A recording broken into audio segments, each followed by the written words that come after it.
তোমার? তুমি তো ওদেরকে আসতে বলেছো। আমার তো সবে কেন, আমার বন্ধুর ফ্রেন্ড হচ্ছে ওই লোকটা। আমাকে বললো যে তার বাসায় বিয়ের উপযুক্ত ছেলে আছে, দেখতে শুনতে অনেক ভালো।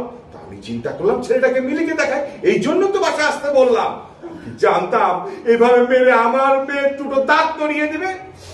আমি ওকে ছাড়বো না বাবা, ও আমার সাথে এটা করেছে না বাবা, আমার দাঁতের সমস্যা করেছে না।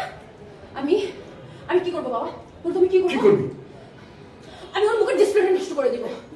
কাজ করি, পুলিশকে খবর দিই। না বাবা, পুলিশ কোনো কিচ্ছু না, আমার সাথে ঘটনা করছে না মা, আমার সাথে অন্যায় করছে না। আমি ওকে বিয়ে করবো। কি মানে কি বিয়ে করবি মানে কি?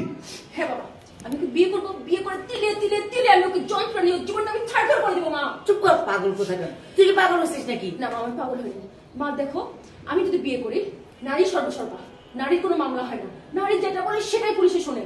ওকে আমি বিয়ে করে এমন যন্ত্রণা দিব, ও প্রত্যেকটা দিন যন্ত্রণাগুলো মিলি ওর জীবনটা তুমি এরকম নষ্ট করে দিও না।